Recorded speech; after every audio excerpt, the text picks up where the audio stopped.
Let's talk about scam. So तिमी बिहान उठ्छौ, बिहान उठ्ने बित्तिकै त्यहाँबाट 3-4 केटीहरूको रिक्वेस्ट आइरहेको हुन्छ अनि त्यसपछि तिमीले के गर्छौ, एक्सेप्ट गर्छौ। सो अब एकचोटि आफ्नो थोपडा हेर, त्यो प्रोफाइल हेर, एकचोटि आफ्नो थोपडा हेर अनि त्यसपछि त्यो प्रोफाइल हेर किन पठाउँछ भोलि तिमीलाई त्यसले रिक्वेस्ट, किन, why? Obviously it's a scam bro, it's a scam. Scam र फ्रड इन्डस्ट्री लास्टै ठुलो छ, द्याट इज अराउन्ड $1 ट्रिलियन, भनेको 15 लाख करोड जतिको ठुलो इन्डस्ट्री हो र it's a good business. If you want you can try, if you can. Okay, यसमा केही छैन, सिम्पली तिमीहरूलाई मेसेज आउँछ, त्यसपछि आफ्नो अवस्था हेरेर स्टुडेन्ट छ भने असाइनमेन्ट हेल्पर भनेर, यदि छैन भने अरू पनि वेसन। सो फर्स्टमा असाइनमेन्ट हेल्पर भन्यो, त्यसपछि तिमीले पैसा तिर्छौ, त्यसपछि तिमीलाई असाइनमेन्ट पनि आउँदैन एन्ड यु कान्ट कम्प्लेन, किनकि के हो, त्यो इलिगल हो र इलिगल काम तिमीले गरेको। So you are the one, so तिमीले केही गर्न सक्दैनौ। सो तिम्रो पैसा डुब्छ। सो तिम्रो लागि त $50-100 जान्छ, त उसले चाहिँ पर डे 10,000 20,000 कमाइरहेको हुन्छ र तिमी एकजनासँग, र त्यस्ता कतिजनालाई समातेर चाहिँ यिनीहरूले गरिरहेको हुन्छन्। र अर्को भनेको चाहिँ यिनीहरूले स्टोरीमा हाल्छन्, आफू बाबुआमा बिरामी भएको हालिरहेको हुन्छ र तिमीलाई त दया लाग्छ।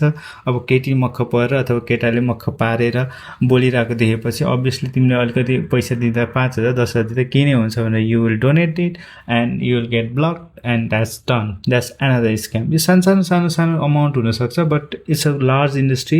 र अहिले चाहिँ धेरै नेपालीहरू अब विदेशमा पनि अस्ट्रेलिया, युरोप अथवा युएसतिर भएकोलाई त 5-10 हजार केही होइन होला, तर कुनै अरू देशहरूमा जुन 60,000 1 लाखको जागिर खान गइरहेको छन्, तिनीहरूको लागि 10-20 हजार भने त धेरै हो। महिनामा बल्ल तल्ल काम गरेर 60,000 1 लाख आइरहेको हुन्छ, त्यसमा 10-20 हजार त स्क्याममै जान्छ र कहिलेकाहीँ चाहिँ त्यो भन्दा नि बढी अमाउन्टको पैसा चाहिँ जान सक्छ। सो यो इन्डस्ट्री एकदमै बढिरहेको छ र फेक आइडीबाट अथवा रियल आइडी नै पनि हुन्छन्।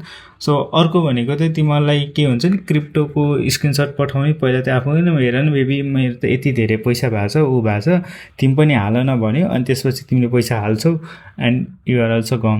र पहिला चाहिँ कस्तो आउँथ्यो, एउटा के थियो भने, तपाईँको नामको मान्छे यहाँ विदेशमा मरेको छ, तपाईँले चाहिँ अब पैसा झिक्नको लागि हामीसँग कन्ट्याक्ट गर्नु, सेम तपाईँको नाम छ, तपाईँको नाम र आइडी दिनुभयो भने चाहिँ पैसा आउँछ भनेर भन्छ। ल एट द एन्ड तिमीले अब हुन्छ त, ल अब 1 लाख $10 लाख आउने हो, मेरो नामबाट मान्छे मरेर रहेछ, सेम मेरो नामबाट निस्किन्छ भने तिम्रो पैसा रेडी हुन्छ, पैसा झिक्नुलाई खुसी हुन्छ। र उताबाट मेसेज आउँछ कि तपाईँको पैसा झिक्नको लागि चाहिँ 10,000 जति ब्याङ्कले मागेको छ ट्रान्ज्याक्सन फीको लागि, त्यति हालिदिनु अनि तपाईँको अकाउन्टमा भोलिसम्म पैसा आउँछ भनेर मेसेज पनि आउँछ। यो पहिला हुने स्क्यामहरूको म कुरा हेरिरहेको छु र त्यतिखेर पनि धेरै नेपालीहरू फँसेका थिए।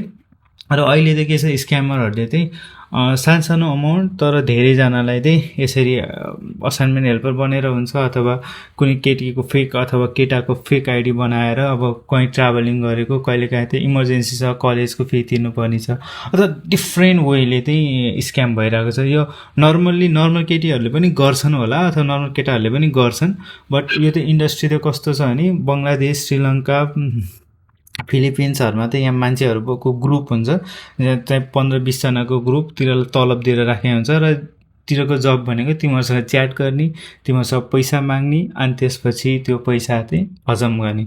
So it's a big industry, so stay alert, किनकि कमाएको पैसा जतिसुकै होस्, 1 रुपियाँ भए पनि इट्स भ्यालुएबल।